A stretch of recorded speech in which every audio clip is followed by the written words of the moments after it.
میں ایک بکرا ہوں۔ آج میں آپ کو اپنی زندگی کی کہانی سنا رہا ہوں۔ میں ایک حلال جانور ہوں، اسی لیے آپ لوگ میرا گوشت کھاتے ہیں۔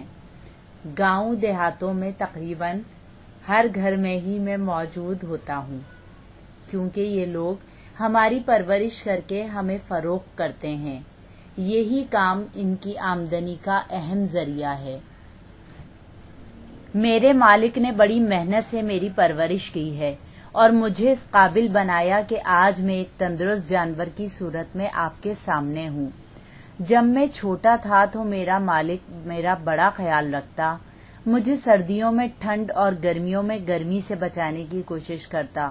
اگر میں کبھی بیمار ہو جاتا تو میرا علاج کرواتا اور خوب دیکھ بھال کرتا، جس کے لیے میں اپنے مالک کا بے حد شکر گزار ہوں۔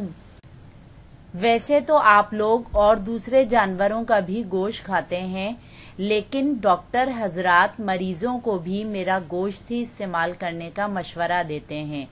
میرے پائے کلیجی وغیرہ بھی آپ لوگ بڑے شوق سے کھاتے ہیں۔ میں حلال جانور ہوں، اس لیے میری قربانی بھی کی جاتی ہے۔ اس مقصد کے لیے گاؤں دیہاتوں کے لوگ مجھے اور میرے دوسرے ساتھیوں کو لے کر شہر پہنچتے ہیں تاکہ قربانی کے لیے جانور خریدنے والوں کو مجھے فروخت کیا جا سکے۔ میں شہر میں آ کر پہلے تو خوفزدہ ہوا، کیونکہ یہاں بہت شور اور گاڑیاں تھیں، لیکن آہستہ آہستہ میں بھی یہاں کا عادی ہو گیا۔ مجھے منڈی پہنچے ہوئے کچھ دن ہی گزرے تھے کہ ایک پیارا سا بچہ مجھے قربانی کے لیے خریدنے اپنے ابو کے ساتھ منڈی پہنچا۔ وہ بار بار میری طرف دیکھتا اور اپنے ابو سے کچھ کہتا۔ اس کے ابو نے مجھے خریدنے کے لیے میرے مالک سے بات کی، لیکن میرا مالک اس کے ابو کی بتائی ہوئی قیمت پر دینے پر مجھے راضی نہیں ہوا۔ اس بچے کو میں زیادہ ہی پسند آ گیا تھا، اس لیے وہ اپنے ابو سے اصرار کرنے لگا کہ آپ قربانی کے لیے یہی بکرا خریدیں۔ بالآخر اس کے ابو مجھے خریدنے کے لیے آمادہ ہو گئے۔ اپنے مالک سے بچھڑتے ہوئے مجھے بہت دکھ ہو رہا تھا، لیکن وہ پیارا بچہ بار بار پیار سے میرے اوپر ہاتھ پھیر کر مجھے تسلی دے رہا تھا۔